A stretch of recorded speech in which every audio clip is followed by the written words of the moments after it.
sports and basketball analysis with over 70 years combined experience. This is the Bob Ryan and Jeff Goodman podcast. NBA, some college, a little bit of everything. You know, what can I say? But it wasn't going to happen here with him. Well, welcome back, Bob Ryan. We missed you so, but we are sure that France is much better off for your presence over the last 2 weeks, and hope you're ready to get back to work. Well, I just have to tell you quickly for people a anecdote from the trip that pertains to what we are doing right now. In the city of Strasbourg, it's a city of 250,000 people, by the way, which is the major city on the eastern border of France with Germany and Switzerland. And that's where we spent some time visiting our granddaughter. In downtown Strasbourg is an NBA store. Now, it's not so shocking that there's an NBA store in Europe because we know, there's an NBA store. Now, you would think, and in 2023, in December of 2023, in France, that store would be Wemby Central, right? It would be Wembyana centric, right? That it would be overwhelming you with Wemby gear, Wemby stuff, right? The only Wemby thing I could find was a youth-sized Spurs jersey. Okay, said all right. However, inside in the window of the store is a teddy bear dressed in a Celtic jersey number 0.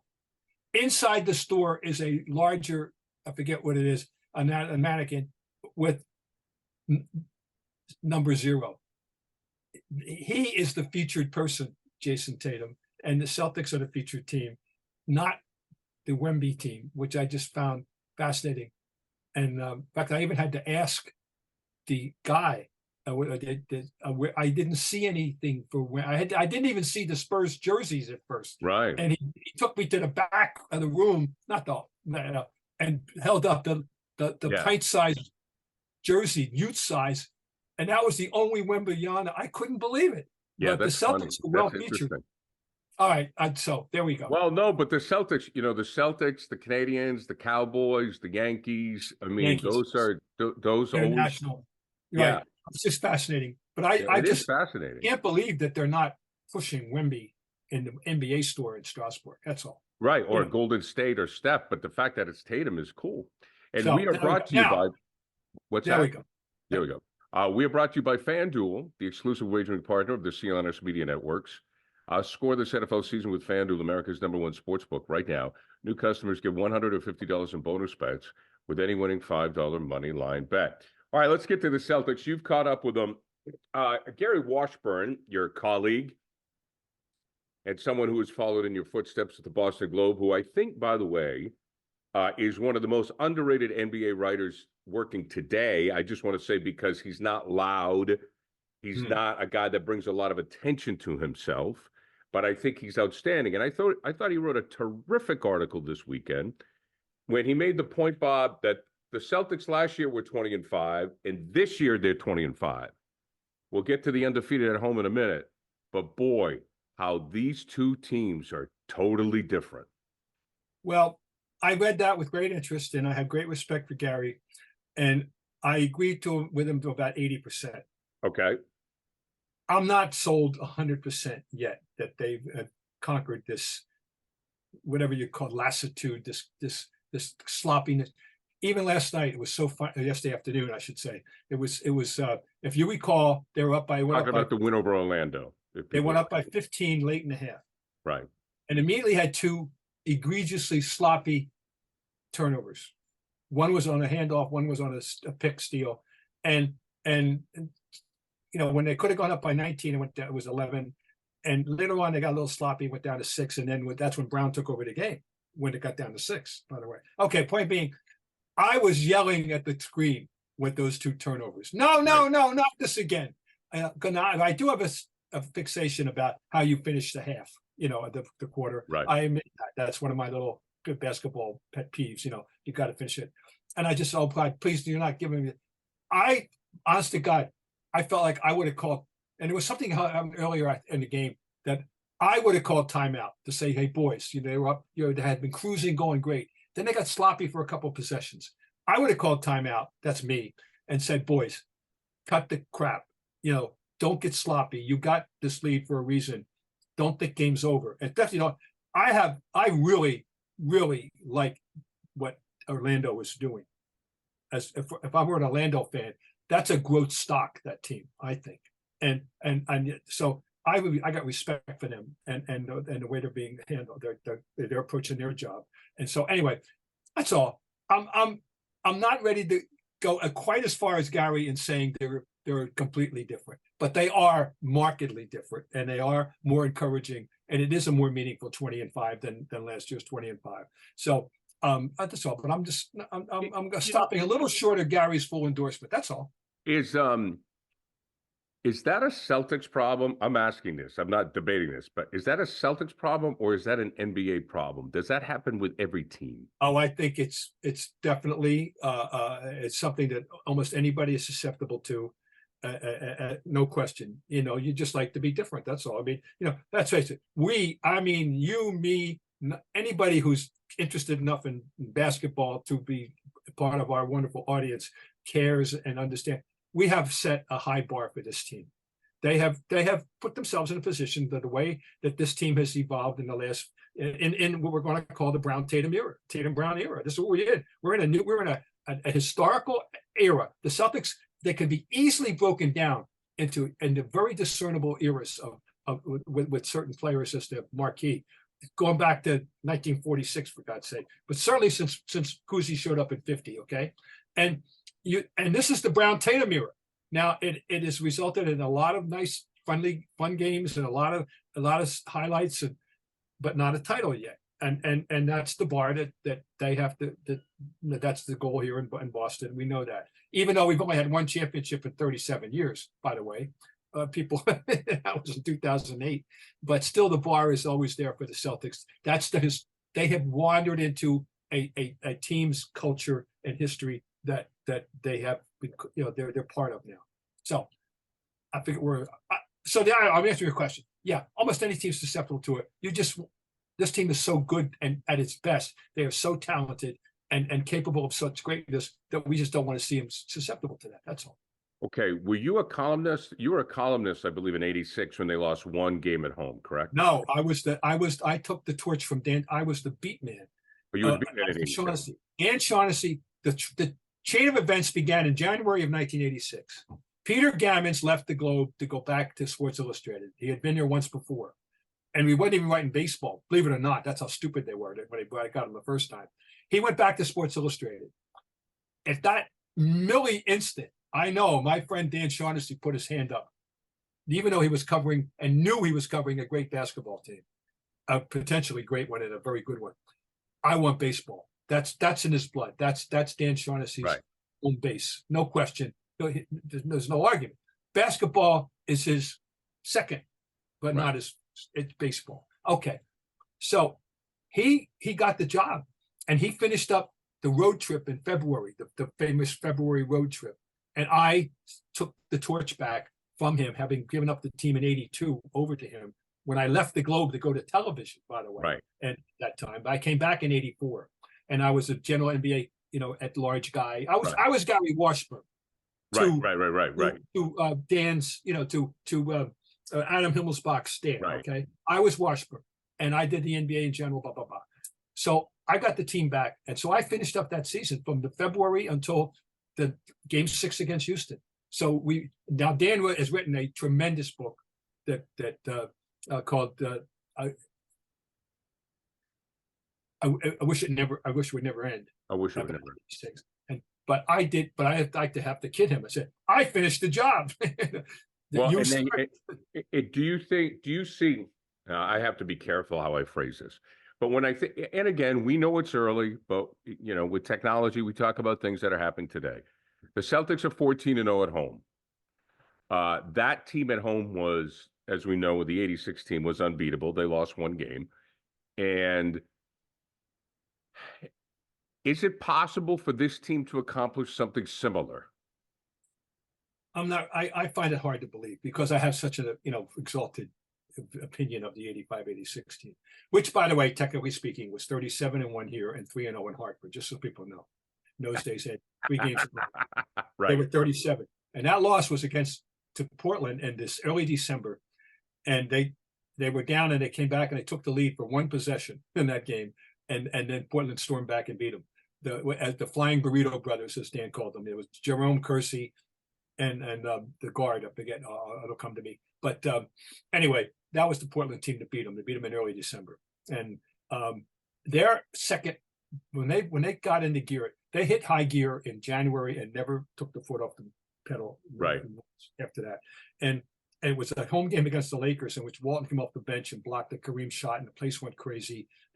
And Larry hit us from 3 threes, and they won their last, I think it was 13, the last 15 home games by an average of 13 points, and that's a lot.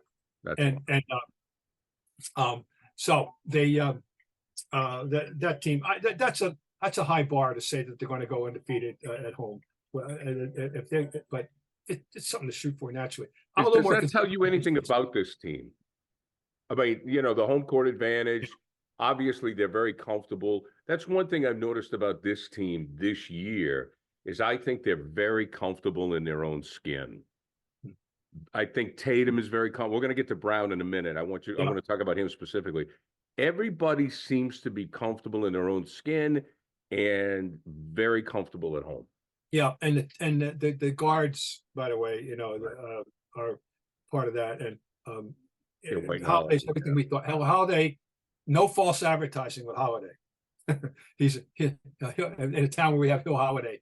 There's no false advertising with he is everything we thought he was supposed to be. Both ends of the floor, classy guy. Everything about him is a dream come true. The other guy, I'll go back when they got Devin White. I keep calling him Devin. Yeah, Derrick White. Derrick White.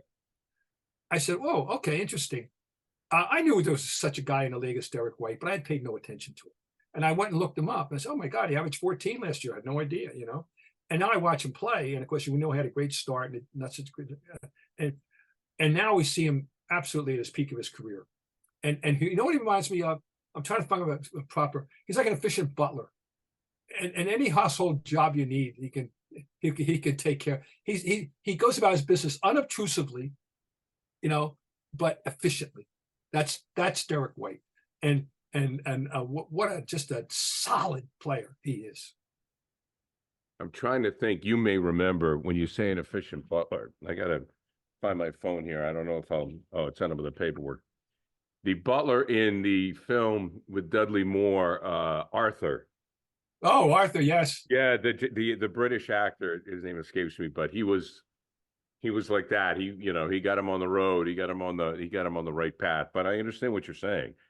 Yeah, I mean, he's been something else. I mean, there's no doubt about it. I asked the question after watching him play for a few weeks 2 years ago. I said, "Why'd they give him up?" And I still don't know. I don't know. Is it a contractual thing or I don't know. Right.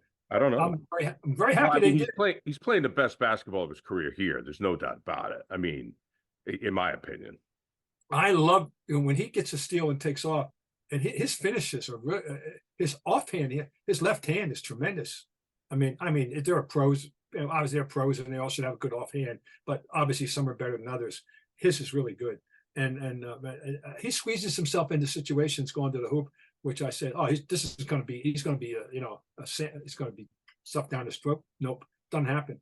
He gets through. No, and then of course he steps back and hits the calm three.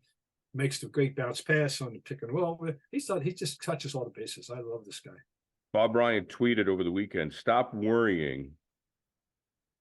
I see if I can write my own writing. Stop worrying and saying, "Wow."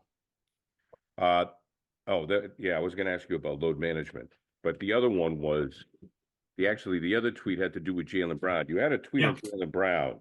Yes. And the tweet on Jaylen Brown basically was, stop worrying about the fact that he's making so much money and just enjoy what you're seeing. I'm paraphrasing. Yeah. So I'll let you elaborate on that because we saw it in the last game against Orlando where Jaylen really picked up the slack when they needed it. Well, it had to do with the fact that he had this great fourth quarter yesterday, and it was needed. And people say, well, they won by 17. Well, guess what? The lead was down to 6, having been 15. And we were talking earlier about, letting things get sloppy like last year. and he's the guy that picked him up and carried him to the finish line yesterday. He's the guy, not Tatum, not White, not Porzingis. It was him. And it just struck me. People are piling on at times, too much piling on him. Of course, Gary, we talked about it, and anybody in position to have a forum had to be addressing it before the season, that he has to live with the fact that his number in the eyes of most people is not 7. It is 304,000,000. That's his number, or whatever, or 340, whatever it is. I know it's 300 million plus. Okay. So, and that's the way people, and he's going to be unfairly judged because that's a lot to live up to. What's he supposed to do? Turn down the money? He's a creature of circumstance. He will not be the highest paid player next year, but he is this year. And that's the way it works in sports now. Timing is everything in that regard. So, but people are, and yes, I'm right there. He was terrible in the playoffs last year at times, and his ball handling was awful, and his judgments and dribbling into traffic.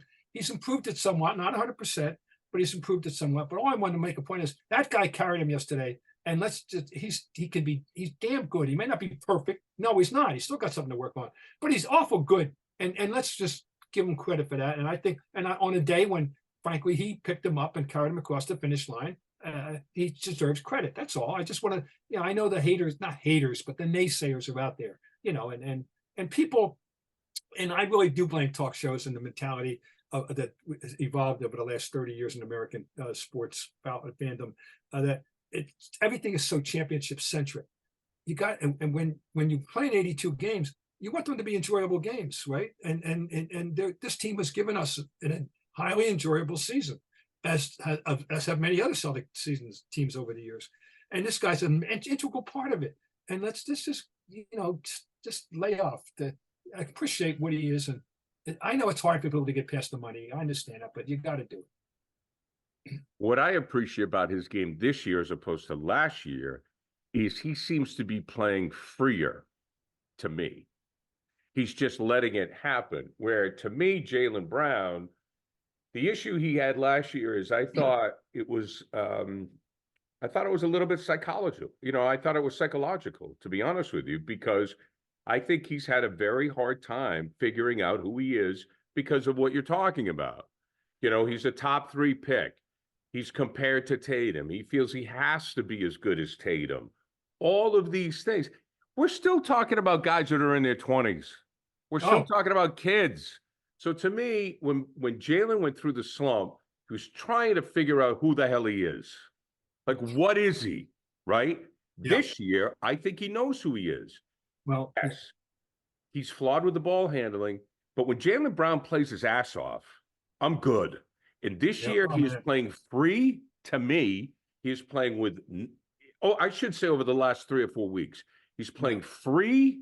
He's not worrying about things, and he's just playing. My old colleague, Donnie Marshall, at Comcast Sportsnet, used to just say to me, and sometimes I'd say, he'd go, just play basketball. I go, yeah, that's kind of a general topic. And then he just said to me, he goes, no, Gary, forget about the lights, forget about the money. Just pretend you're on the playground when you were 18 and just go play basketball. He said, when guys do that, that's when they're at their best.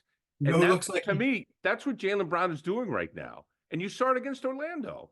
It was like, he's just free. And that's why I really I've enjoyed his game over the last month. I'll tell you somebody who embodies that right now at age 21 or whatever he is, Paolo Banchero. He is a basketball player, capital B, capital P. He understands how to play this game at a young age with a range of skill. This is the 10-year all-star. This is a first team all-league potential. This is a perennial. This guy can really play. We'll talk about and it makes the game, I won't say look easy, but reasonable somehow. He just knows how to play, and the matchup with he and Tatum was fascinating. And also I thought that Scal, who by the way, Brian Scalabrine, is an underrated commentator. I enjoy his approach to the game, and he made a great point about watching how see if Banchero would bounce back after a subpar performance on Friday night, how he would play in the bounce back game. And of course, he we saw how he would play. He kept them in the game by himself the whole day, until fourth quarter. But he was terrific. I'll give you an example A. I learned that one if I needed 10 years into my career. We had a guy named Larry Bird. You may remember him. I do. And we were on a road trip in San Francisco, and he had the worst game at that point in his young career, in his rookie year. The worst game, I called it 8 bricks in a block. He was like 1 for 9. He did have 14 rebounds, which tell you, he always helped you to win in some way. But that was on Friday night. He had 8 bricks in a block and a terrible game. Now we get to Portland on Sunday, and I'm wondering, how's Larry going to come out? Hits his first 6, going for 33. Right. And that is exactly what Scal. I thought about that immediately when Scal brought up the Boncaro question yesterday. Boncaro answered the question the way Larry. So it was a great point that he made, and that's a point that an athlete, commentator, that's what we're paying him to bring those kind of insights, and I think Scal provides those kind of insights quite frequently. Well, Scal, as we know, over time, Scal will be appreciated, but he's following a legend. That's the tough. Oh yeah, well, beloved Tommy and Tommy. Yeah, Tommy had established. Tommy developed a shtick and the Tommy points and the referee baiting and the God, and of course, no, Tommy was Mr. Celtic. You realized, he was the employee of the Boston Celtics in one capacity or another from 1956 until the day he died. And no doubt, if anybody earned the title Mr. Celtic, it was Tommy Heinsohn. Yeah, and over time, but it just as time goes by, people will learn to appreciate Scal, just as you said. Score early this NFL season with FanDuel, America's #1 sportsbook. Right now, new customers get $150 in bonus bets with any winning $5 money bet. That's $150 if your team wins. If you've been thinking about joining FanDuel, there's no better time to get in on the action, NFL.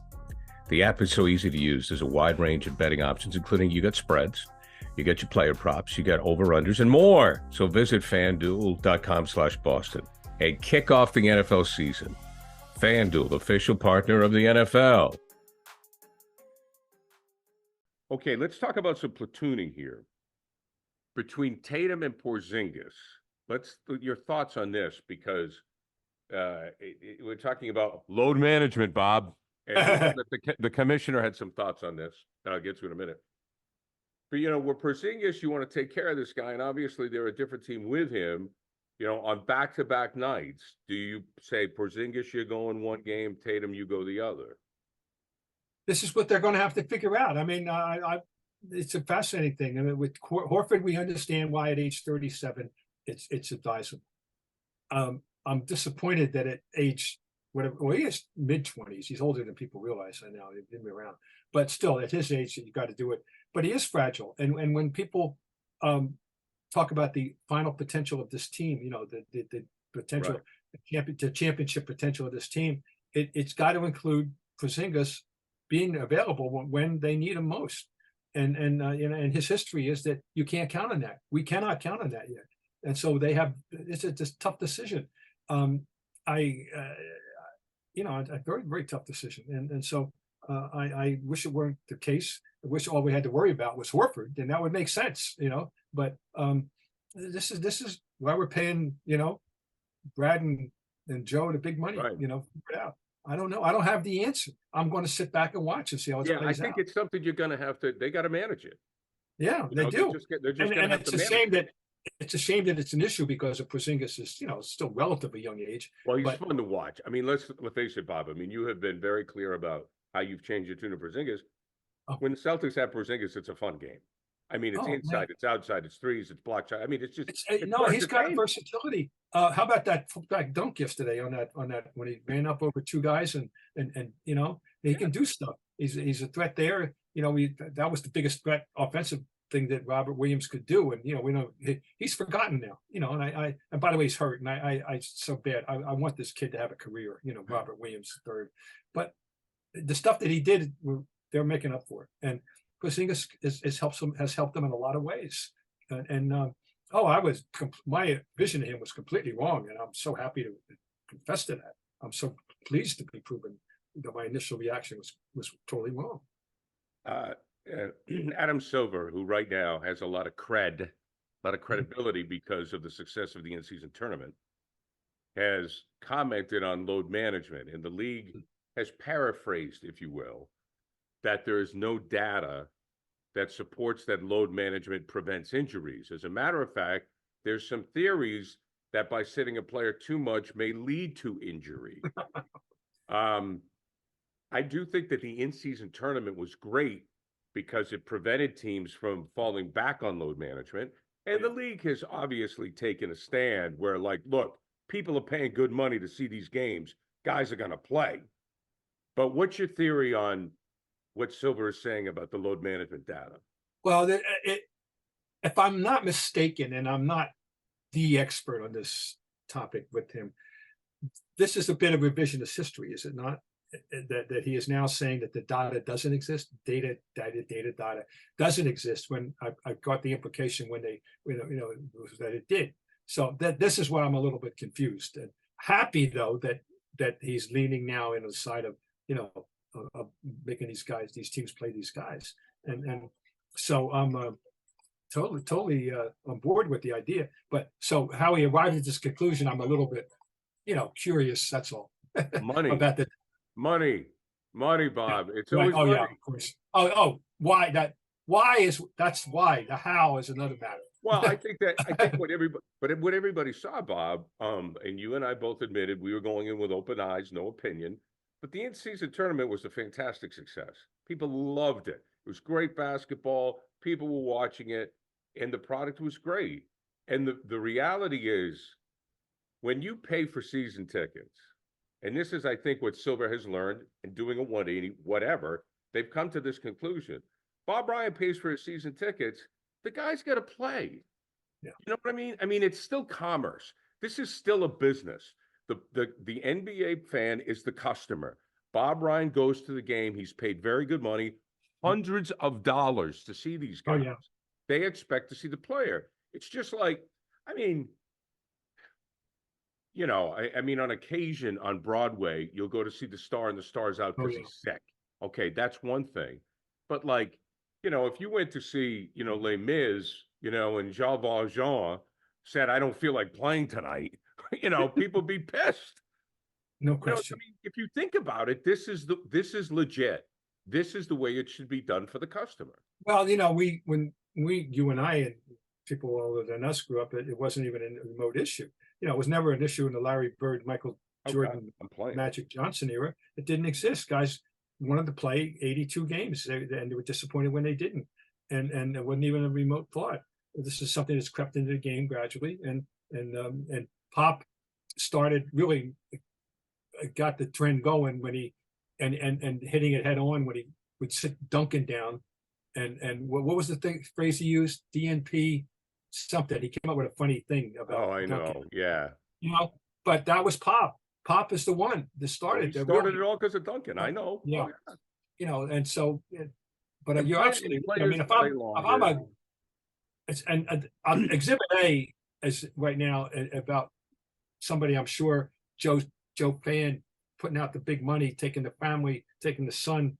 I want you to see LeBron James' son, this great, and he's 38 years old. He's going to be 39 and as we speak in 12 days.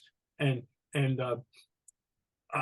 you want him playing, and yet again, you can understand if the 39-year-old guy takes a day off, but you don't want to see some 28-year guy taking one off just because. No. Well, I think Silver's recognizing the issue and addressing it. I'm just curious as to, I thought the data supported otherwise. I'm glad that whatever he's saying now, fine, I'm all with it. I want these guys playing. Well, we all know, Bob, you can massage data any which way you want. Hey, now that it's summer, you might be looking for wholesome, convenient meals for sunny, active days. Factor, America's #1 ready-to-eat meal kit, can help you fuel up fast with flavorful and nutritious ready-to-eat meals delivered straight to your door. You'll save time, eat well, and stay on track of reaching your goals. Too busy with summer plans to cook though? Well, make sure you remain on course and eating well. With Factor, you can skip the grocery store and skip the chopping, prepping, and cleaning up too, while still getting the flavor and nutritional quality you need. Factor's fresh, never frozen meals are ready in just 2 minutes. All you have to do is heat and enjoy, then get back outside and soak up this warm weather. Elevate eating at home with our new upscale Surf and Turf. It's Surf and Surf meal options like roasted garlic filet mignon and shrimp, and Cajun spiced shrimp and salmon. And also budget-wise, it's very good too. Cut back on takeout, get Factor instead. Factor is not only cheaper than takeout, but the meal's already faster than restaurant delivery in just 2 minutes. So head to factormeals.com/scribe50 and use your code SCRIBE50 to get 50% off your first box. That's code SCRIBE50 at factormeals.com/scribe50 to get 50% off your first box. Now, Draymond Green, a very disturbing, very, very disturbing. Very disturbing. I mean, he's at least gone for the year. Now they're talking about maybe trading him to Dallas. I mean, this is a guy that needs therapy, I think. Well, suddenly this is a big step to go from where they were managing a high-headed, recalcitrant, emotionally fueled player into actually openly hinting about a mental issue. Stability, yeah, there's something off. When you use that loaded phrase, the help somebody needs, that means one thing. There's a mental that they're mentally, sure. I won't say ill, but hurting and whatever. And that's a whole other a new range. And that's somewhere where if he's agreeing to this, that's very, I'm I mean, but it was crazy, Bob. I mean, it was almost like, Kermit Washington, Rudy Tomjanovich was a little more deliberate, but it was that was a freak of nature accident that everything went wrong. I mean, we can talk, but it came down to Kermit Washington was it was a freaky thing. He didn't know who was coming up behind him, and the punch was the perfect punch. It hit a big strong guy, hit the Rudy in the face at the right place to cave in almost the whole face. Right. It could have just broken his nose or his jaw, right. But it inflicted very serious damage in a very freaky way. Anyway, that's a whole other story. Draymond, and he's been indulged there. Now everybody's going to start saying, I think, and I agree, he's indulged there too long. One reason was they really believed they needed him. They needed what he brought to win 4 titles. So they got 4 titles out of him. Although they could have been a 5th if he hadn't got himself suspended in the game. Right. No, and suspended for a crucial time of the series against Cleveland. So it's an interesting story, but I have limited sympathy for him. I mean, right. But if he is truly mentally ill, that's a whole other matter. But boy, this is a new dimension that we hadn't entered into with him before. Well, it's something's off. I mean, I don't mean to play Zoom psychologist, but I saw that play, and when everybody saw the play in there, we were like, whoa, like, okay, this is more than just Draymond being Draymond. This is out of hand. Then he tried to say, "Oh, I didn't mean to do it," or I was just complaining about the foul. Come on, we all saw it. No, Draymond, that doesn't come. So, but I don't know. I'm going to test your memory. Has anybody ever been suspended indefinitely? What was the outcomes out of Malice at the Palace?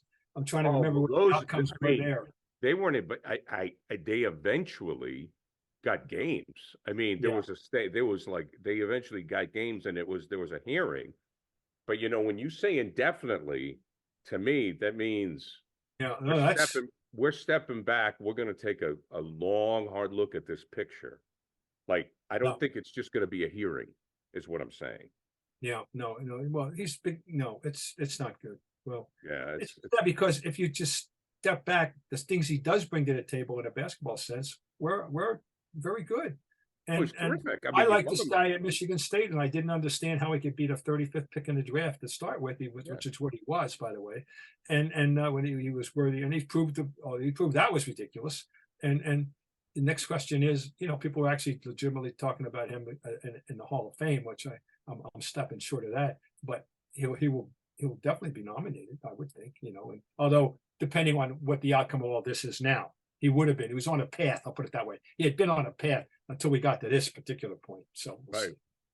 Well, I've always been a fan, and I hope he gets help, and I hope they rectify the situation. The whole thing was just terrible. By the way, as we speak, they're coming off a game in which Curry had his consecutive 3-point shot streak broken in the 280s and had 7 points, and they still won. Interestingly, good sign for them. Yeah. Speaking of Curry, did you see that he is the first player to make 3,500 3-pointers?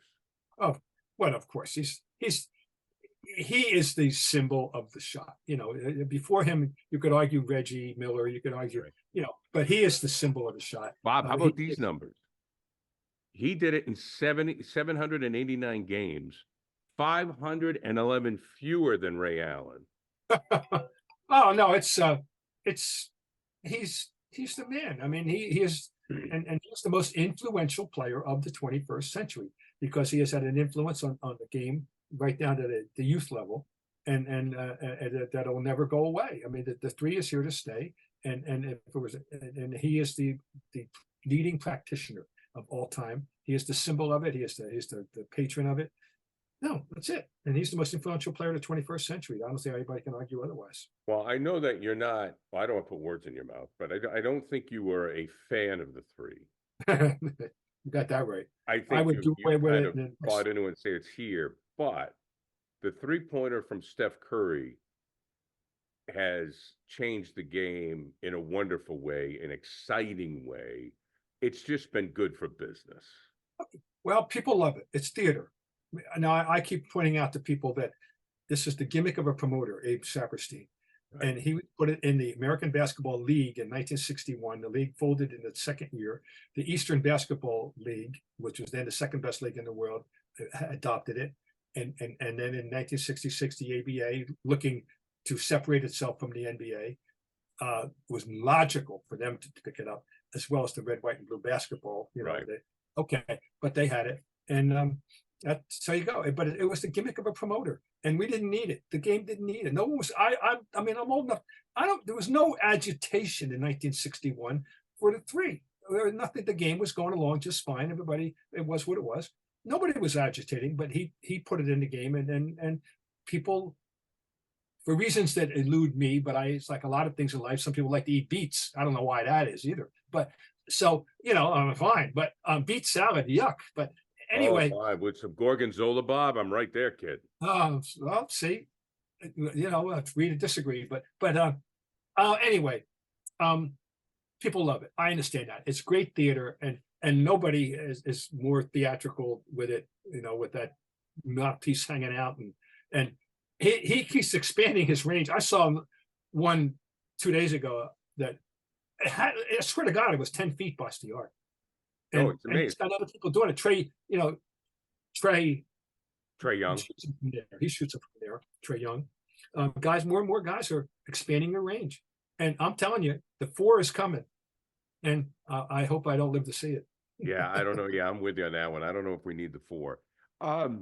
A guy that hasn't gotten a lot of Luka down in Dallas, with his 8th 40-point triple-double. He had 40 points, 12 rebounds, and 10 assists. So he passed your guy Cowens, who had 7. And you just think about, I thought about Dave for a minute. 7 40-point triple doubles without a 3. Without 3, that's amazing. No, he's special. He's special. There's no question. But Luka. So Luka's now with Westbrook, Harden, and Oscar. But Oscar and Dave did it without 3s. That's amazing. Yeah, well, Oscar, no 3. Oscar, no, but that's what they did. But no, you can't. And they're winning more this year. Of course, Kyrie's around. He's not around at the moment. He's always always hurt. It's hurt again. Hurt his foot. Right. But no, he's wonderful. And I love about Doncic. He just moves at his pace, and nobody gets him out of his rhythm. He moves at and as does Jokic. They both move at their own pace, and they don't look like they're quicker. You wonder how they don't lose the ball, or they get wherever they want to go. He gets wherever he wants to go, and he's got extraordinary vision. No, he's a special player. Bob, we're going to end with some pop culture, because what people have come to realize, like my friend Rich Kimball up in Bangor said, I had no idea Bob Ryan knew so much about Frank Sinatra. I said, Bob Ryan knows about a lot of things. Taylor Swift and Travis Kelce right now are the it couple, right? Yeah. She was at Foxborough Stadium. Yeah. Would you compare them to DiMaggio and Marilyn Monroe? The first thing is that DiMaggio was retired for 2 years, I believe, by the time they got married. I don't know how long the courtship was. The marriage lasted 9 months, by the way. And yet he carried the torch for her the rest of his life. So that was one of those things, like Sinatra and Ava Gardner, the true love of his life, even though he was married 4 times, 3 other times. Right. But anyway, I can't say no, because until the Era Tour, because the furor over the tickets and her when she had launched the tour, the Era Tour. Oh, it broke the ticket match. The furor over the tickets caught my attention because I was unaware of the scope of her celebrity. Unaware. I could truthfully say that I cannot identify a single Taylor Swift song. I am not up on any contemporary music. You want to talk 20s, 30s, 40s, 50s, 60s, 70s? I'm right there. You want to talk jazz and country, not country, but Broadway and the Great American Songbook and 50s and 60s rock and roll? I am right there. I am not there now. I didn't realize the scope of her celebrity. It's staggering to me how big she is. And I can't say no. It probably is. But but Joe DiMaggio, as Paul Simon was reminded us by sticking him in lyrics and forever and song, that was a little more iconic overall when baseball was the king and and Kelce is not the most famous player. If it were Mahomes, maybe I would be more inclined to say yes. Well, Brady's I'm not downplaying her celebrity, but Travis Kelce ain't Joe DiMaggio. That's all. He's not. But I was thinking about this. Brady, because of the way he carried himself and just the way he was perceived and certainly what he did, Brady's the closest thing to DiMaggio, in my opinion. So you had Brady and G obviously was not Marilyn. But like Taylor Swift, she was arguably the most famous model in the world, in English speaking. She is, but Marilyn, but she's not Marilyn. Taylor Swift is Marilyn. Taylor Swift is Marilyn Monroe. She is. Okay. Oh yeah, no. So it's fun. I love. Look, I don't know how real it is or isn't. I think it's fun. Fine. It's so fine with me. It's fine with me. So, is there any? I'll put you on the spot. Is there any other famous sports Hollywood couple you remember? Because I couldn't really think of anybody else. Jane Russell was married to Bob Waterfield, I think, at one point. I think when he was a quarterback for the Rams. Yeah. There was in the vaudeville era. Oh, if we go back to, I'm just telling you, in the vaudeville era, going back to like 1910, 11, 12, somewhere in there was an enormous vaudeville star named Mabel Hite, Hite. And she married Laughing Larry Doyle of the New York Giants, who I would say would be, I don't know, I would give it the equivalent of, I'm trying to think of an all-star, a solid all-star, but not a Hall of Famer. But Mabel Hite and Larry Doyle, that was big. And I'm sure when we're done, what's going to happen. You're going to think about Tenable. Yeah, I'm going to be 5 minutes later. But DiMaggio and Marilyn is the gold standard of these unions. There's no question. Bob Ryan's going to make it. One other. Of course, not internationally. One of the most famous ones was Edith Piaf and Marcel Cerdan. Marcel Cerdan was either the welterweight or middleweight champion of the world in the late 40s when his plane went down. And I don't know if they were ever married, but they were a couple. And she, of course, Edith Piaf. Come on. So there's one for you, Marcel Cerdan and Edith Piaf. What was Larry's last name again? Laughing Larry Doyle. I want a T-shirt that says Bob Ryan remembers Laughing Larry Doyle. And Mabel Hite. And I can tell you, we used to talk about this when I was at Channel 5 with my friend and producer, Bobby Clark. He knew about it. You're the best, Bob. Hey, one quickly, Can I have a quick one? Yeah. My best wishes go out to an extraordinary human being, and over and above the fact that he had the greatest career in the history of basketball. Kareem Abdul-Jabbar fell at a concert over the weekend and broke his hip, and is convalescing. And I just wish Kareem the best, because I don't know if people realize what his second life is so extraordinary in so many ways. But this, he puts out a daily thing in the Substack of everything, political commentary to musical selections, and it's one of the most readable things you can find out there.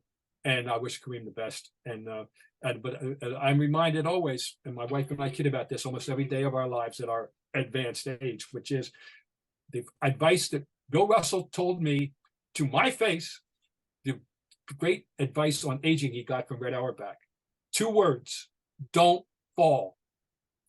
And how many times you pick up obits, Scar, and read about an elderly person and as a result of a fall. Right. Yeah. And so we kid about this all the time. Kareem fell, and that's a long fall. Think about it. So I wish Kareem the best. Bob, we wish you the best. We'll talk to you again next week. Maybe you'll get your Santa hat out.